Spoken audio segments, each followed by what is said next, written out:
Germany's banning Facebook from processing user data from WhatsApp.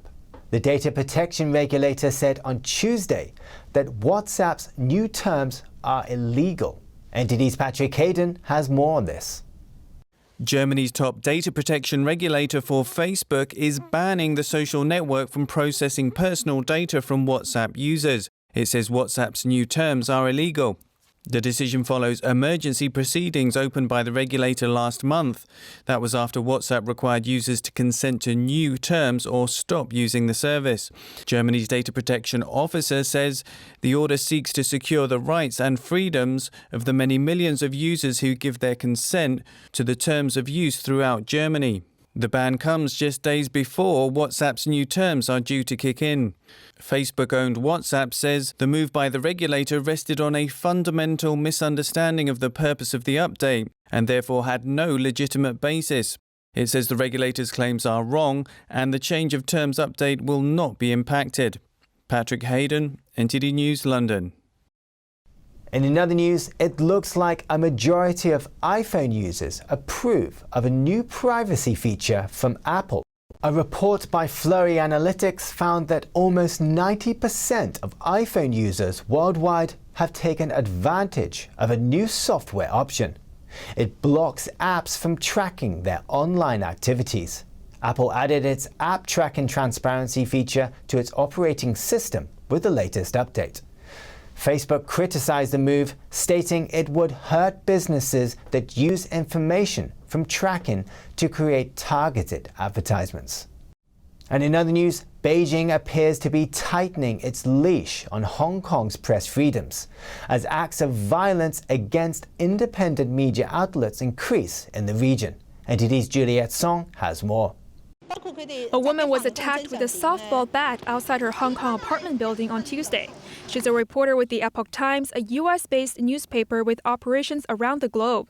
Sarah Liang works for the outlet's Hong Kong branch, one of the few independent news outlets in the city. The Epoch Times Hong Kong edition is known for its uncensored China coverage. That includes corruption and human rights abuses of the communist regime. The publication is banned in China. A man beat Liang more than 10 times with a softball bat, then fled. She was hospitalized and suffers bruises on both her legs. The director of Epoch Times Hong Kong edition says she believes the Chinese regime is behind the attack and that the move is an effort to intimidate the Epoch Times into abandoning its Hong Kong operations. It comes after an attack on the paper's printing press in Hong Kong. Just last month, 4 men broke into the paper's premises and smashed machines and computers. The facility has also suffered 4 similar attacks in recent years. The paper says recently more unidentified people and vehicles have been spotted near the facility. The news outlet is calling on the international community not to turn a blind eye to such attacks, but to recognize them as signs of an increasingly worrying crackdown on Hong Kong's press freedoms. Juliet Song, NTD News. New York State continues to vaccinate its residents against COVID-19. Officials believe it's the key to returning to normalcy. Now, getting a shot is mandatory for students at public colleges. NTD's Ariane Pasta has the story. If you want to go to a public college in New York, like this one for example, you have to be vaccinated. The governor announced a new rule on Monday. It's going to apply to new students as well as to those who already attend one of those schools. And he's also pushing for private schools to make vaccines mandatory. According to the CDC, less than 1% of people under 24 who tested positive for the virus had to be admitted to an ICU. But some point out that vaccination for young adults is still important because they can pass it on to more vulnerable people. And while the governor doesn't allow unvaccinated people into public colleges, he's proposing a law that forbids discrimination against vaccinated people. We can't be in a situation where we're full-throated encouraging people to get a vaccine and then have people saying, if you get a vaccine, you can't participate in this activity. Additionally, 8 vaccination sites are going to open at public transportation stations across New York City. You get a free 7-day Metro card for everyone vaccinated at a subway station. The governor says he understands anti-vaccination arguments, but according to him, those arguments are not based on science or facts, but are based on opinion. Arian Pastar, NTD News, New York. India is reporting thousands of cases of a rare and deadly fungal infection. NTD's Miguel Moreno has more on that and a doctor's take on why COVID patients are contracting this disease. You could call it adding insult to injury. India, already suffering from a terrible wave of COVID-19 infections, is now reporting disease of a different kind. Just a word of caution, here's a graphic image that could disturb you.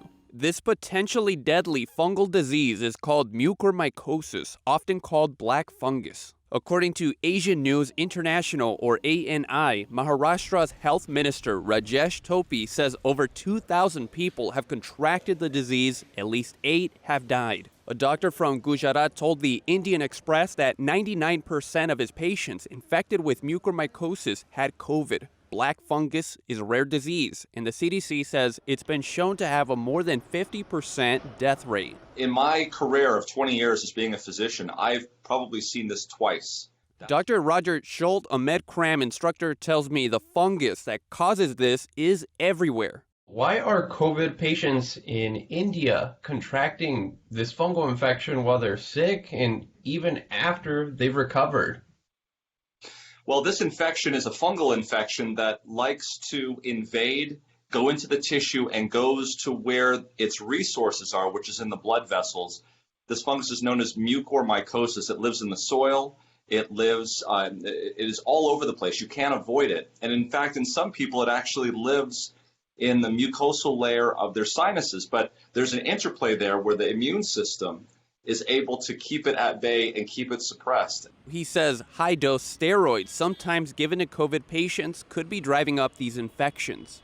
We are treating patients with very high-dose steroids. High-dose steroids are well known to increase blood sugars and also well known to suppress the immune system. And those are the two major ingredients for mucor to invade the tissue and the blood system. ANI reports that Maharashtra's health minister is making special wards for these patients. Topi also says that the state will pay for their treatment. India has reported around 4,000 COVID deaths every day for nearly a week. They're still reporting over 300,000 COVID cases daily, but over the past 3 days, that daily number has been falling.